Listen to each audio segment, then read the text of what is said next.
My name is Monk Rowe, and we're in San Francisco, and we're filming for the Hamilton College Jazz Archive, and I know I'm going to enjoy talking to veteran drummer Eddie Alley.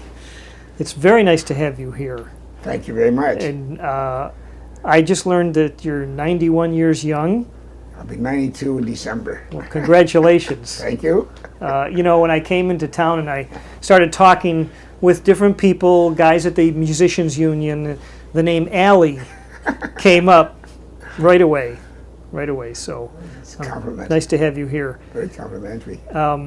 When you grew up in San Francisco, I would guess it was different than it is now. Altogether different. Yeah. And I can tell you some reasons why. One reason, when I first grew up in San Francisco, there were two unions. There wasn't one union. Mm-hmm. And when I got out of the reason I became a musician, I got out of school, why it was hard for me to get jobs different places in those days, because I couldn't get jobs on streetcars, buses, or stores on kind of racial problem. Was it segregated then? Yeah. They wouldn't hire you? Not in streetcars, buses, none. So I red capped and I shine shoes did all Yeah. the jobs. But then the reason I became a musician is because in grammar school they had a contest. They were going to start a band in grammar school, and I had more rhythm in the drums. So they said that whoever won the contest would get free lessons. So I won the contest as a drummer. They said gave me some free lessons. Mm-hmm. And then I worked in a place called Topsy's Roots. I used to play my drums for the phonograph records. That's in about 29 or 1930. I used to play my drums with phonograph records till the band came. The people would dance, and I just play my drums, and then put the records on, and people would dance until the band came at 9 o'clock.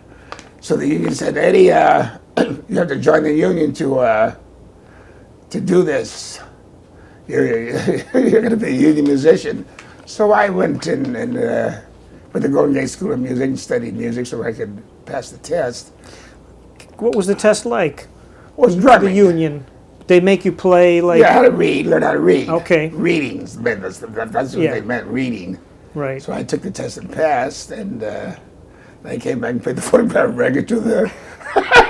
And what would they... What kind of money would you make back then in 1929? I wasn't getting any music for playing music. I was just getting $3 a night just for being a busboy. I just did that on the side. Oh, I see.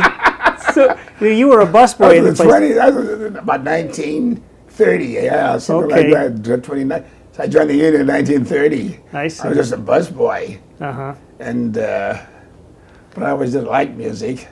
Did your parents have a thought about what you might do for a living? None, not at all. Yeah? In fact, when we were little small kids, my parents gave my sister piano lessons. She's the only one my brother became a big-time musician, bigger than me. Mm-hmm. And I became a musician. My sister never became a musician. And they gave her the piano lessons. Uh-huh. What did kids do, let's say when you were 10 or 12? Do you remember what you would have done for fun? Well, in my days, I came at a time when we used to play 1 foot off the gutter and hop and just simple games. Mm-hmm. I played basketball, and I played on the baseball team. We won the city championship for the park league. Yeah. And marbles. They don't shoot marbles anymore. I don't think people know what marbles are. Were there many things like that? Were there many cars around in your neighborhood? Well, I was raised in the Betrera district when I was a little kid, and in those days, my family was the only black family in the Betrera district. Is that right? But we didn't know the difference. I mean, we got along perfectly out there. I see. Perfect. Wonderful. Uh-huh. In fact, the lady upstairs was Mrs. Diamond. When my mother had to work, she'd take care of her. She was a white lady, a Scotch lady, I think. And it was beautiful. I didn't know anything about segregation or nothing like that. Interesting.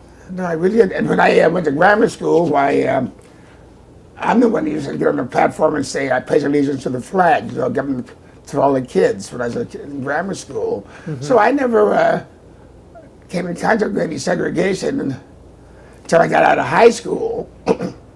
looking for a job. And that's where the problem came. I see. Yeah. Arose. And did you have to go into the Army? No, I didn't, because at the time, I had a couple of kids, and I was essential in a non-essential industry. I see. And I worked at the Metropolitan in those days, and I was a flunky. What was I doing? Well, the first job I had at the Metropolitan, I'll tell you a story if you don't mind, a little short story. That's why we're here. When I first went to the Metropolitan, there was a job open on the elevator.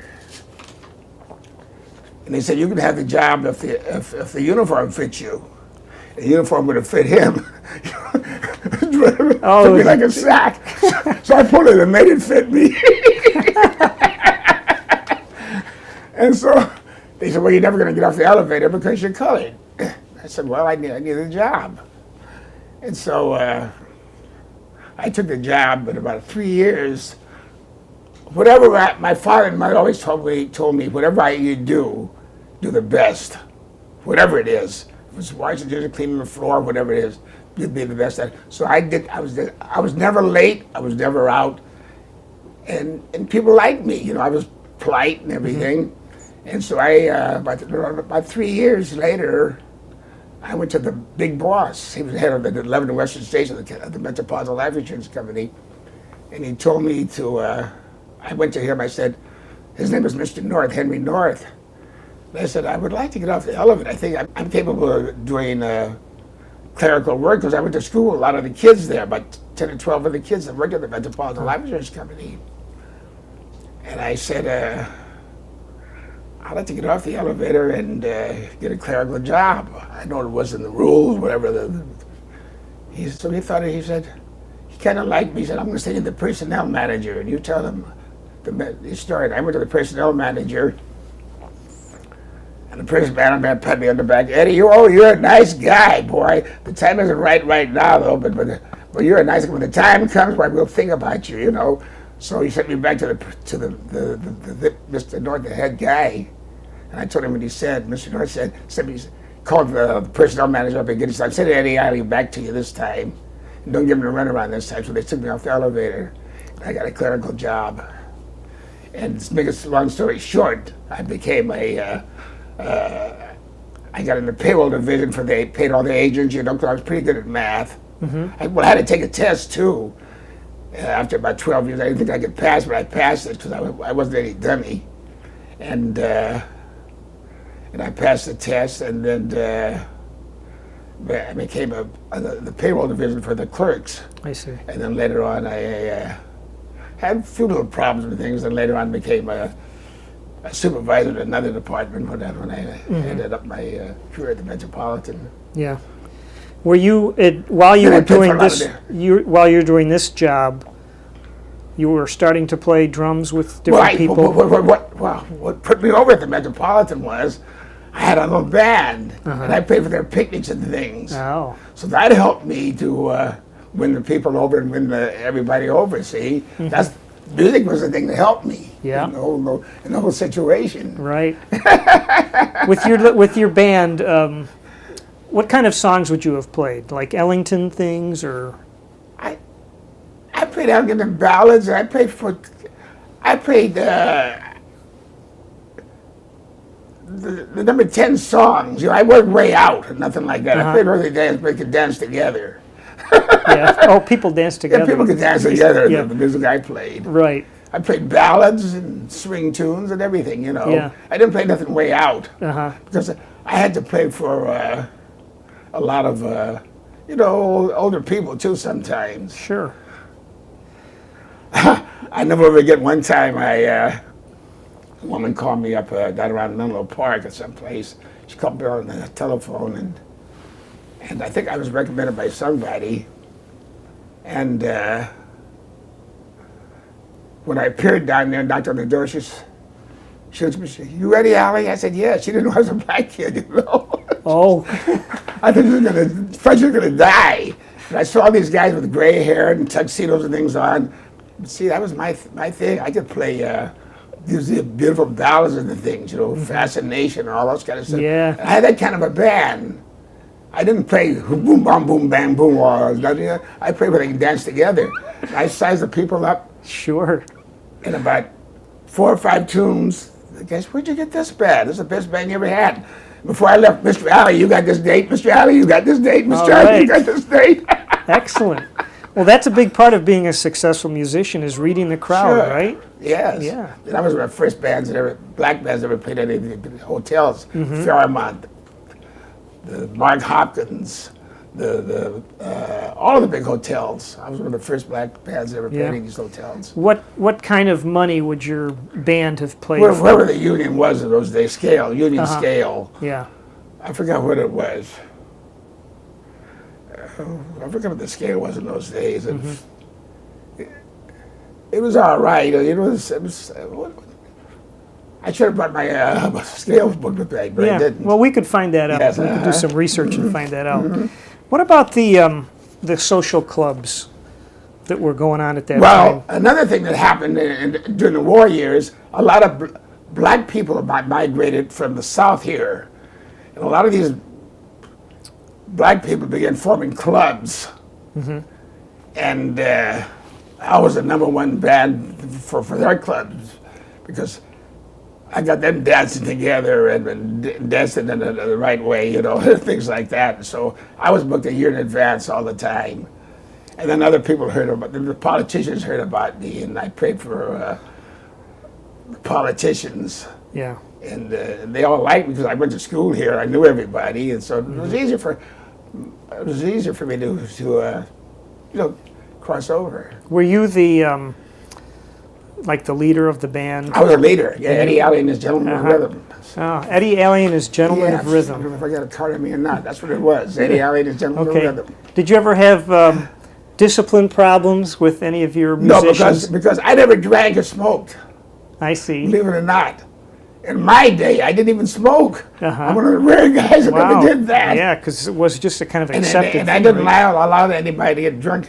And so I knew what I had to do. I had to have discipline because I played for society people.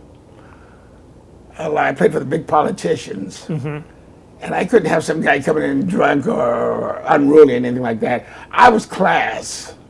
I had to have class. We had uniforms and everything. Yeah. I had one picture there were, anyway. And so I had to set a standard. And so, as I said, I played for I played for Dianne Feinstein and Quentin Kopp. I don't know if you know, I've heard Senator Quentin, he was senator.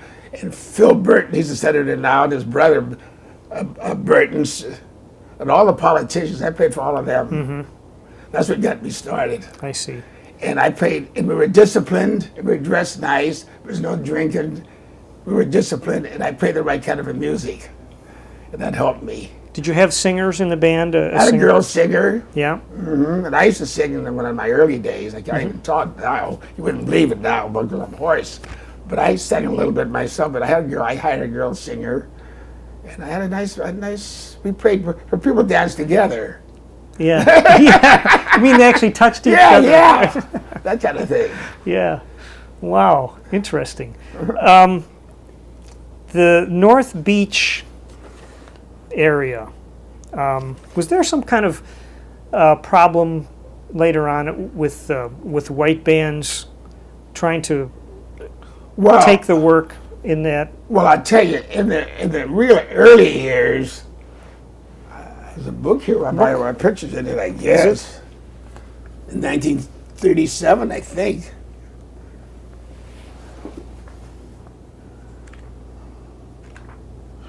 Well, I'm gonna have to get a copy of this. in other words, in the early years, they had 2 unions. Yeah.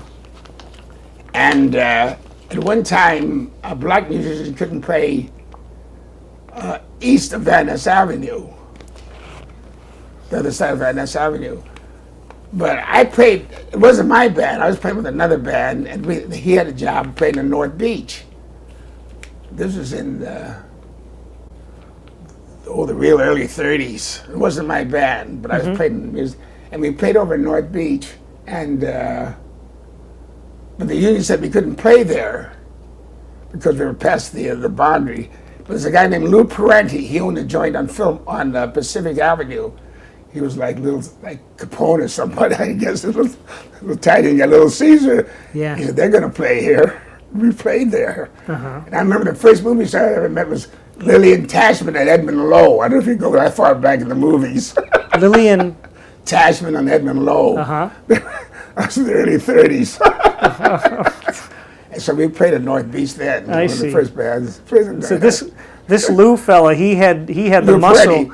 to say. He said they're going to play here. He was like, that was it. Wow.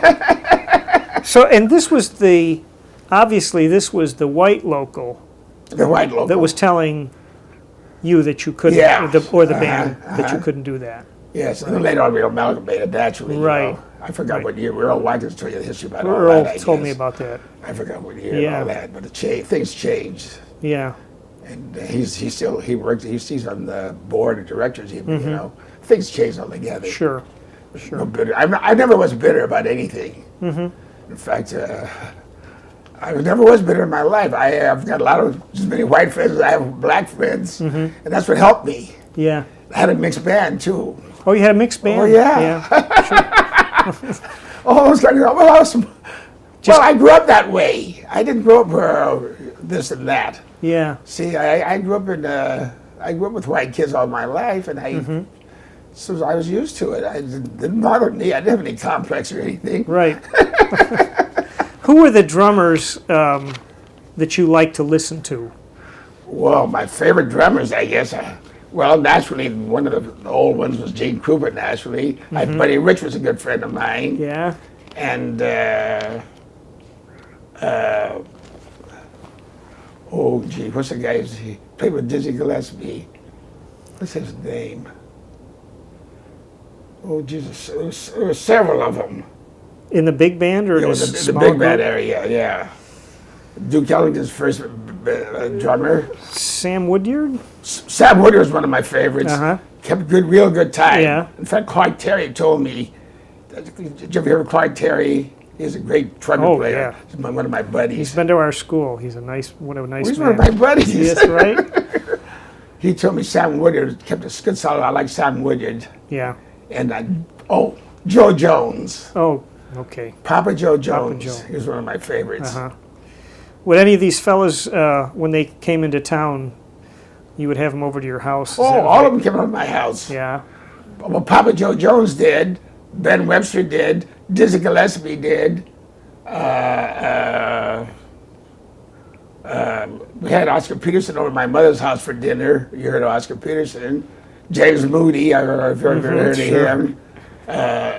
Sweets Edison came over to my house. Well, the reason they came over to my house because it was a home atmosphere. I had kids, and they could be themselves. They could get on the floor, sit down, and relax. They didn't have to put on the air. My wife was a good cook, and they liked my kids, and so it felt at home. I gave them a home atmosphere, and they really loved me. They knew my brother before they knew me, but they liked me because of my home atmosphere I had in my home. See, I had 4 kids. I see. And I never traveled or nothing. I was always the home type of guy. Yeah. So your kids were having these famous musicians in their house. And Oh, yes. they probably didn't Didn't quite realize know at the time that these guys are the greatest that ever lived. Dizzy Gillespie, these guys are the greatest that ever lived. Oscar Peterson, all these different Wow. Papa Joe Jones, and Ben Webster, Clark Terry. Yeah. Clark Terry is one of my best friends. These are giants. Oh, yeah. What was Ben Webster like as a person? Let me tell you something. They tell me Ben Webster was one of the roughest guys in the world outside. I remember they told me a story one time he was always getting in fights and different things. But around my house, he was one of the nicest guys I ever met in my life. He liked the home life. He'd take his shoes off. I'd play music. He was a wonderful man.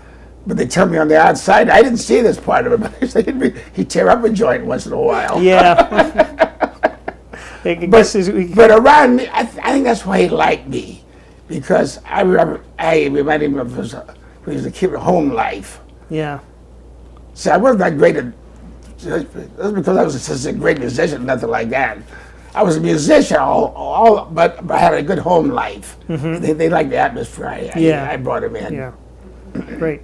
Well, you seem to have a good business sense for musicians. Yes. You ended up doing some like contracting. Oh, I really did. Yeah. Gene Kelly and a lot of Delson Riddle and Bob. I can tell you a lot of stories if you want to hear some of them. That's why we're here. Well, you know, it's a. I think I did a little of that myself, and I think that can be a high pressure thing because you're hiring people, and you really need them to do a great job. you have to. And you're responsible if they don't. I had the Lippers and Horse Show for about 5 years. You ever hear the Lippers and Horse Show? Oh yeah. I was the contractor of that I for see. about 5 years.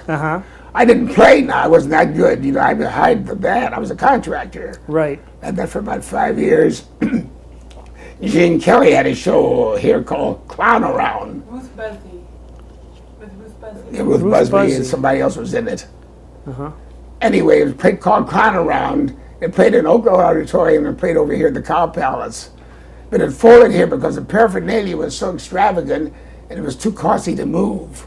So it ended right here. I see. And it never, but Gene Kelly was his show. He wasn't in it. He didn't perform in it. Oh. But it was his show. He's the one that produced it and everything. And I met him. You know, he was a nice guy. We shook hands, and I met Gene Kelly, and I was a contractor for guys like the Pips. I'll tell you a story about Bob Crosby. It's funny. Bill. Years ago, you know. There was Bob Crosby or Bill Cosby? Bill Cosby. Bill Cosby. Okay, because there was a Bob Crosby. No, Bill Cosby. Bill Cosby. Well, years ago, Safer Band came to the Civic Auditorium. Maybe the classification was 18 pieces. And Bill Cosby came, and Sarah Vaughan was with him with a quartet. Say Bill Cosby was on the show, and then Sarah Vaughan came with her quartet. So the local music, they had to 16 more musicians, whatever it was, to make up that classification. And that's the way it was. And so the union went a little too far sometimes. Oh. But anyway, he was at the auditorium one time, and he understood all that. But usually when we have these extra musicians, we just come in, click our check, and leave. He said, "You guys are going to play." So I always had a mixed band. So he got on the stage. He had fun with us. He said, "No, not the white guy, the black guy. Come up and play a solo. No, not the black guy, the white guy." He made a big fun. People just roared. He made a joke out of the whole thing. Bill Cosby Really? said, "Oh, jeez." Boy, he put on his show for about a half an hour, just he and our band. Yeah. Laughing and everything. Wow, that's great. And so we had a little play, but we were supposed to play anyway. You know, he could do that. Yeah. But usually you just stand and you get paid anyway and walk off. But he said, "No, you guys are going to play something." So he had some fun with us. Yeah. Well, he loves jazz too, doesn't he? Yeah, but you know, I didn't know he was a good friend of my brother's at the time, though. Well, he wouldn't even remember me, I don't think. I was the band leader. Yeah. I was my band. It was really funny. He had a lot of fun with us. Well, let me see. You had this list of people. Oh. You know. Yeah. Let me see that list for a moment. I don't know if I'm running. You know what Earl Watkins told me? What? He said that the first drum set he ever played mine. was yours. Yes, yeah. It was. Yeah. See, what happened, I was going to be a musician. I played for Billie Holiday, too, you know. Yeah. I played for her. Where was that? There's a place called the Savoy down on, it's where Macy's is now. Where's the Macy's? In Market? Where's the Macy's, Lisa? On O'Farrell near Powell. It's a big store down there. Near Farrell. Macy's, everybody knows. The Macy's in San Francisco. Oh, It's near, okay. near downtown there, Macy's near Powell. There's a big store now, but there used to be a nightclub in there. Club Savoy. And I played with I was playing with a fellow by the name of Saunders King's band, Saunders King, and I was a drummer. Did you ever hear of Mingus? Sure. Mingus was in the band. Yeah. And Billie Holiday, I was excited playing for Billie Holiday. I was scared stiff because she scared me to death. Because she's a big shot here. I'm a little guy, you know. And Saunders King was the leader. I wasn't the leader. And she liked me. Because she liked me because I played soft behind her. I was a good brush man. And she called me, well, I was... What she called you? Sweet little MF. Yeah, that's what she talked. She talked What'd she rough. call you now? Sweet little MF. You know, she just... she's sweet just rough. Oh, okay. But she said it with affection. Yeah, with Okay. affection, yeah. Because I was scared of her. I can just hear that. I can hear that. Because I was always shy, you know, kind of person. And she could tell these other guys that try to put on, try to show how hip they were. Yeah, She could tell I wasn't that type. Okay. I was in awe of her. She didn't need someone to show you how So she hip. liked me because I was for real. Okay. And she liked somebody down to earth, you know. She said, well, this guy's not trying to put on or nothing. That's funny. And so, but here's another story, though. There's two guys who used to come in the place every night. Two guys that sit in the corner. And they said they were songwriters. I said, well, I didn't pay attention to them. I said, that's nice. So about 5 years later, when Tony Bennett was looking for that song, I Left My Heart in San Francisco, I found out these are the guys that wrote the song. If I had known that, I'd been shaking hands with them. See if you could get on the record. Yeah. Jeez. But I didn't pay any attention to these two guys. Uh-huh. Wow. But they're the guys that wrote I Left My Heart in San Francisco. And he just added that to his, you heard the story about that. He just added that song on to whoever his record date was. Yeah. That was in his record date at first. He just threw that in and they did another song. And that became the #1 song. You know, And these are the two guys that wrote it. wow. And I used to see them all the time come in there. If I know that, I would run up. Little things like that. I see Vince Guaraldi's name on here. Well, Vince Guaraldi, he played for Peanuts. Did you ever hear that? Sure. Well, he became the piano player for him later on. Well, I hired Vince Guaraldi when he first started out, but he didn't have anything. And he thanked me later on and said, Eddie, you helped me out when I really needed help. He was a heck of a piano player. So he played with me. He played with my little outfit. I had some good musicians that played with me. And that's the thing. How long did you have this band for? My band? Yeah. Well, I played for about 50 years. Yeah. So you started in let's see, you were saying 30, around 1930? Oh, I guess so. Well, the 40s. The war, right at the end of the war, I started. Yeah. And when the war ended, I formed my band then. Yeah. When was that? So it was 45, 46. something like that. Yeah. So I really got started. I played up till just a year ago, practically. That's great. Do you have any recollection of the Depression years? You would have been Oh yeah, I in have your it. 20s. Do you remember what that was like? Yeah. Sure, I was in school. I was graduated at school in 29, but it didn't have any effect upon me because we were poor all our lives. So Yeah. the president didn't So you bother couldn't me. you didn't. People jumped out the windows. It didn't bother me. We were poor anyway. What did your father do for a living? Well, my father, when I was a little kid, I understand, he was a barber in Minneapolis. I was born in Minneapolis. Oh, okay.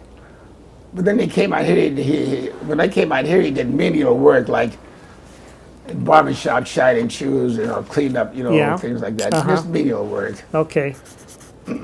So we things like that didn't bother us at all. We were scuffling all our lives. I was for rich people that had money and lost it. Yeah, well, okay. That makes sense. That makes sense. But so we were scuffling all our lives. Yeah. What was can you recall what it was like to get your first drum set? Was it a big Oh event? yeah, when I got my first set, there was a guy named Gus Christopherson. I think he was from Sweden. Anyway, he had a drum shop downtown here. He took a liking to me. That's been my luck people just took a liking to me and helped me a lot. I got a lot of help from other people. And that's why I was never prejudiced, because a lot of white guys helped me too. You know, I was never one of these kind of guys, I hate this guy and that guy, because I got help from so many friends, people of all, you know, of all races, you know, that really helped me. Yeah. I take people for what they are. They like me and I like them. Yeah, well, it seems to be a mutual helping. That's where it was. Yeah. I never did have any chip on my shoulder like some guys do. I hate this guy and that guy, nothing like that. How did you get, you know, this might seem like a silly question, but how did you get your drum set around when you had to get from one place? Did you have a car? I had a back little then? car. Yeah, Okay. I had a little trunk in it, yes. Yeah. Yes. And this guy, and the guys like me always gave me a bargain on my drums because they knew I was scuffling. And this guy, I think he was from Sweden or someplace, and he always took a liking to me. He said, Eddie, I give you this for a bargain. They always did. He gave me a break. People helped me a lot. I got to thank a lot of people for helping me my way up. I can't say I did it all myself. I was a great one, nothing like that. I'm not that type. Yeah. Therefore, the grace of God, people helped me. Yeah. Were nice to me. Tell me about when the unions came together. Yes. Well, that was very good because then we could really go to the same meetings, and we had a camaraderie together and things like that, and so that was a lot of help. That's the way it should be. Yeah. Because that's where I grew up. You know, I grew up. See, I'm not one of these guys that just came here from the South who was segregated. I was around segregation per se. I was always lived in the North where, you know, I didn't know anything about segregation per se.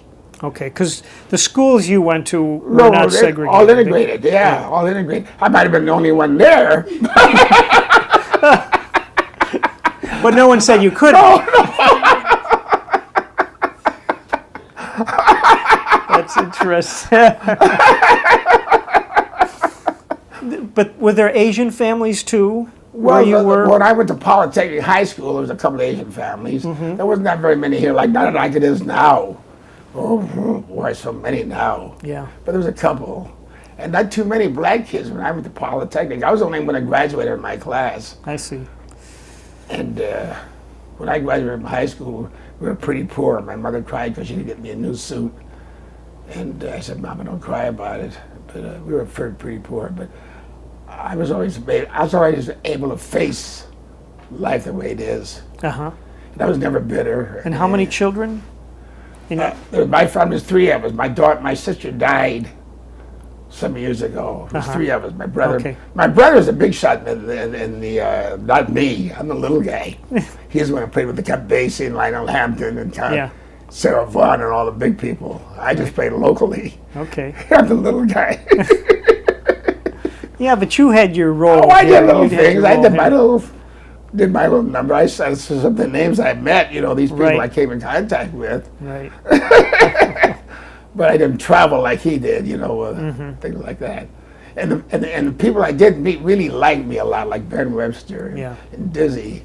They really took a heck of a liking to me for some reason. We got along great. In fact, when I first went to New York, Joe Jones, Papa Joe Jones, the drummer of Basie, he took me all over New York. So I always got along great with these great musicians. In the big ballrooms that in I the played area. at Sweet's Ballroom in Oakland. I played over there. The big bands would come through, I would imagine. Who did you get to hear? Well, my favorite band, my first favorite band of all time at the beginning was Jimmy Lunsford. Jimmy Lunsford knocked me out. That's why I try to pattern my style after. Sweet Swing. Sweet Swing. Yeah. It was a popular song, and he swung it. You know, it was just it was just different. And Jimmy Lunsford was my man. And then played a lot of. That's where he had to play a lot of Duke Ellington tunes. Yeah. Because Harold Brown, the trombone player, and Duke Ellington, he's another personal friend of mine. I just put his name down there. Did you ever hear of Harold Brown, the trombone player? Lawrence Brown. Lawrence Brown. Yeah. Personal friend of mine. He Yeah. came by my house. His father used to be a preacher here. No kidding. And I knew Lawrence Brown way back, and he'd call me up. All these guys, these big shots just like me. Uh-huh. These are big boys. You Yeah. know? Well, sometimes they didn't think of themselves as big shots. No, they either. didn't. They liked me for what I was. Uh-huh. And Lawrence Brown was one of my best friends. Wow. I'm trying to remember. I think Earl was telling me about the bands that would play some nights for the white audience and some nights for the black audience. Yes, they Is that did. true? Over at Suites over there, yeah. That was that way. Mm-hmm. Yeah. Yeah, they did have that. But Fadden's Ballroom or Suites, I forgot, over in Oakland. Most of the dances were in Oakland, more so than in San Francisco. We'd go over there. Okay. First time I heard of Lunsford and those bands. And I played at Suites myself. But they played at Suites and McFadden's Ballroom. And then it was segregated at one time, and then later on it changed too. Things Yeah. changed. Right. For the Things got better as time went on. Oh yeah, sure. Yeah.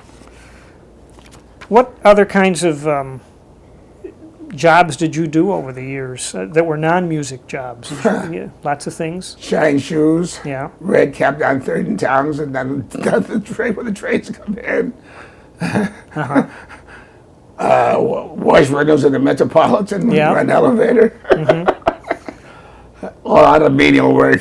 Yeah, but you said you did it well. I did it well. Whatever you- My father whatever you told chose. me, whatever you do. And that's why I got promotions. Uh-huh. I'm the first black clerk in the history of the Metropolitan. Mm-hmm. Because whatever I did it well, and they took a liking to me. Yeah. And I wasn't bitter. I didn't go around with a chip on my shoulder. Mm-hmm. And I made friends. Yeah. That means a heck of a lot. Yeah. Because you got people on your side then, you know. Right. So, I'm glad Eddie got that job. I'm glad he got a break. You know, people were pulling for me. Yeah. That's people don't understand that.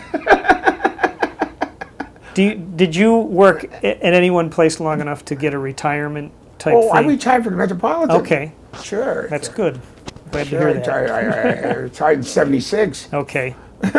And in fact, I have lunch with my vice president every once in a while now. Yeah. He's one that helped me out a lot too. George Peeble, he was one of the vice presidents of the Metropolitan. He's one of my best friends. Mm-hmm. In fact, I talked to him yesterday. That's terrific. He was one of the vice presidents. But I have that kind of a relationship with people. I see. You know, that means a heck of a lot. I'm looking at something, Inaugural Ball for Jimmy Carter. Yeah. January 1977. Yeah. Eddie Alley Orchestra. Yeah. I also played for Kennedy. Kennedy before he was president. Oh, really? I was in one truck, and he was running for president. I had a big band. I had a 10-piece band. He was we were on trucks in Oakland, and I always had an integrated band. That's another thing that helped me out a lot. Yeah, I'll bet See, it did. politicians like that. Yes. I was always using my noodle, you know. Yeah, sure. Sure. I like this. This is 1977. It says Yeah. donor's choice $5, 10 up to $25. Yeah. I know. That My, how things have changed. 500. Did you ever hear of the Senator Burton? Yes. Well, his brother, Phil Burton's the one that started, gave me my big start. Now, who are these people? Oh, That's Pee Wee. He was one of my best. Pee Wee. saxophone. Claybrook. Pee Wee Claybrook. Okay. He was a heck of a, he's from St. Louis originally. Uh-huh. Right after the war, I got him. And one of the most beautiful tones you ever want to hear. Uh-huh. here.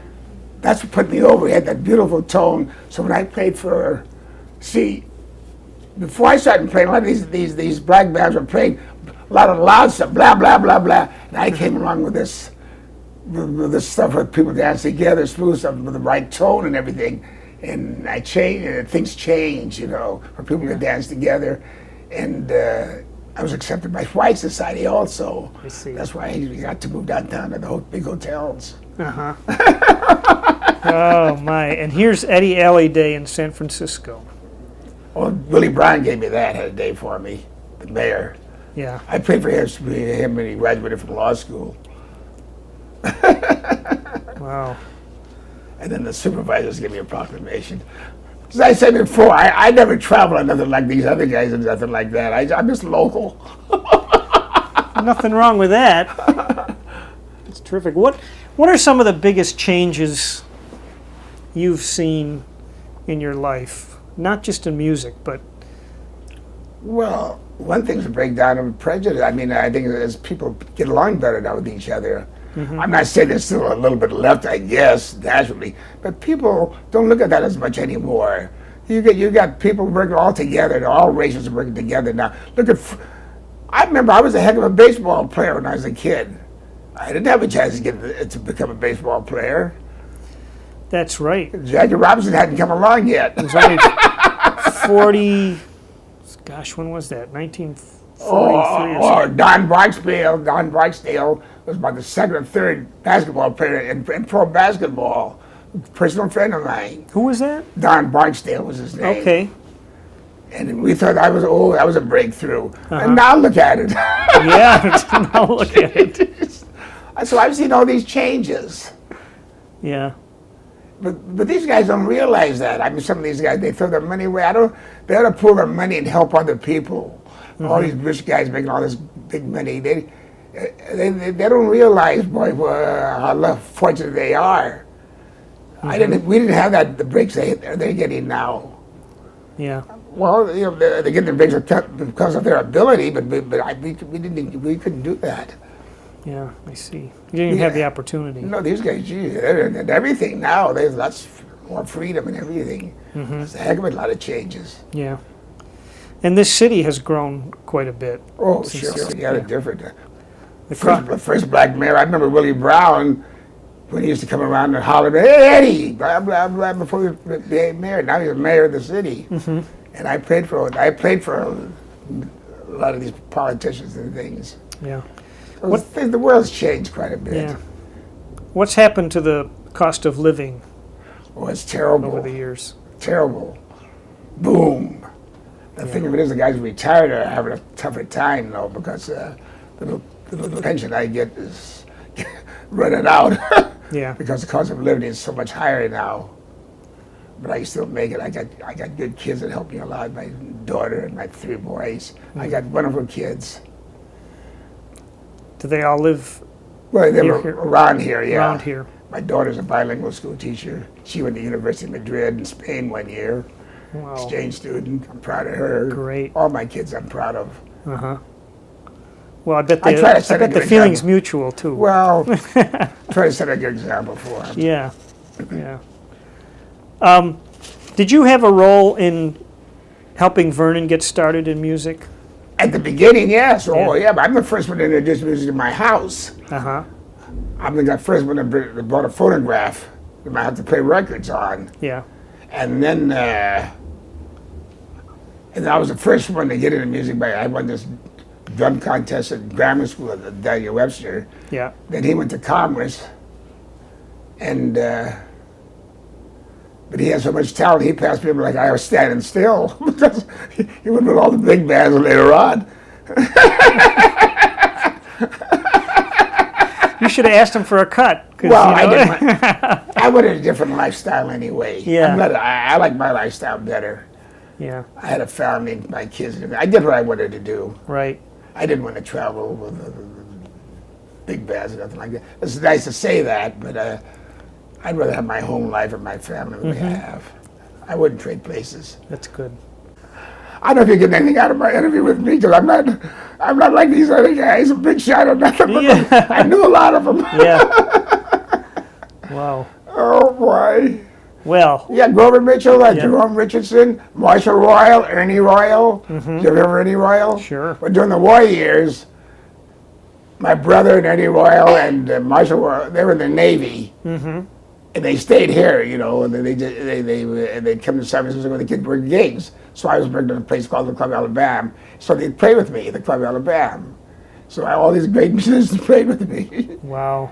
And then Mingus was one of the greatest musicians, but he was a nut later on, Mingus, the bass player. What was he like when you knew him? Well, he was still sane when I met him. Well, that's saying something. Yeah, but so we got along pretty nice. Yeah. But he sure changed after that. Jeez, Yeah. he went crazy. Yeah. But he was a genius, they tell me. Well, Yeah, but he He's was the type that wouldn't have played my band. I don't care how good he was. Oh, okay. You know. He was a little volatile, yeah. Yeah. And way out, you know. Uh-huh. Well. But I played with him. Mm-hmm. Yeah. I remember one time Ben Webster, I had a little outfit. I told Ben Webster I played. And so I had a little gig one time. And so I told Ben Webster to come along with us. He didn't know we were that good. He said, have I got time to go back and get my horn? I said, no, you haven't got time. Oh. I didn't know you guys were this good. Oh, he'd be playing with you then. Playing with me. Wow. And he loved my tenor man, because my tenor man had a beautiful tone. Yeah. Uh-huh. Little stories like that. Right. What was your, when your band was in existence long enough that musical styles changed a lot? Yes. Did you play some rock and roll? Not too much. Yeah. I stayed to what I could really play good. Okay. Because I had to play within what I could play. I was never a good rock and roll drummer or musician. So I didn't play rock and roll. I played a couple of numbers. Couple Beatle numbers. Oh, yeah. I played a couple of them, you know, a couple to satisfy people, but that wasn't my forte. Mm-hmm. I was more like Jimmy Lunsford, Charmaine, and other stuff, you know. Yeah. And Benny Goodman stuff and Duke Ellington stuff in that vein. Right. Yeah. Did you have to play I Left My Heart in San Francisco? Oh, my goodness. I played that a lot. Yeah. In fact, I got a picture of me in Tony Bennett at home. I should have brought it. Really? Mm-hmm. Yeah. Wow. Well, you've seen a lot. I've seen quite a bit. Yeah. Yeah.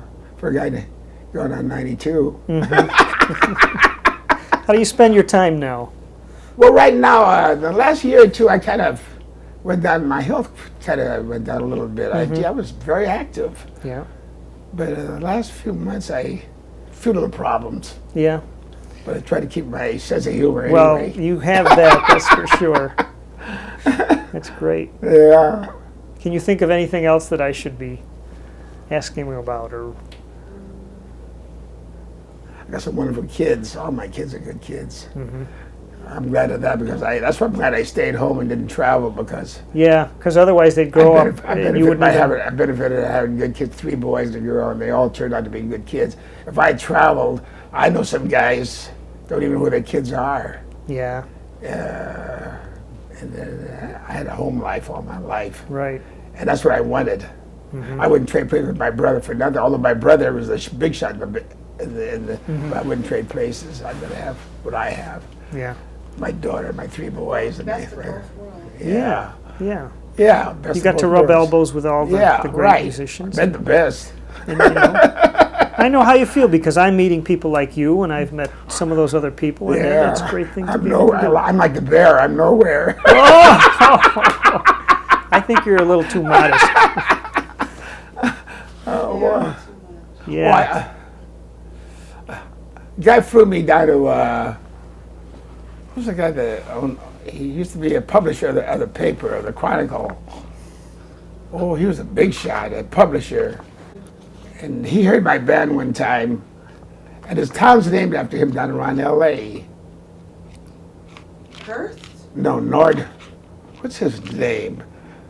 He was a publisher of the Chronicle. You heard the Chronicle newspaper here, haven't you? Yeah. And, oh, sure. Mm-hmm. And he hired me. He said, Eddie, I want you to pray for me. I said, where is it? He says, it's not too far from Los Angeles. I said, what's his name? And this town's named after his family. They said how famous it is. The only thing I could think of is the Hearst. No, no. I got a picture of him taken. I went by his house. I said, but they got a lot of good bands in L.A. He said, I want you to hear your band. Mm. And so I want you to get a plane. I'll pay for the plane. I'll fly on the plane and I'll fly it out of this place. And he flew us down and we played for us. Wow. It was an Armistice Day. I'll tell you what I did. It was Armistice Day. I believe it was Armistice Day. It was a great big open field. I only had about 5 pieces. And I seen all these guys with these veteran caps and things on and everything like that. And I said, what am I going to do with a big crowd like that by my little outfit?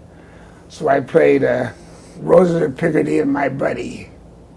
Rose of Picardy, My buddy, and my buddy. Army songs, you know, Yeah. the veterans. You had them, right? Next year I was back again.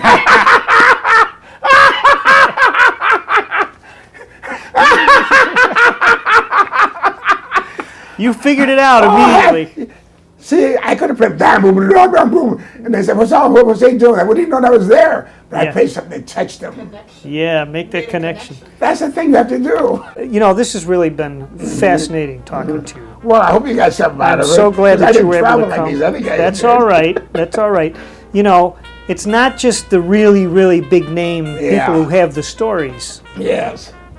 It's fellas like yourself who, and they, you Human- don't get to human- tell them as much. So Right. I'm really pleased that you were able to. Human stories. That's right. So thank you very much.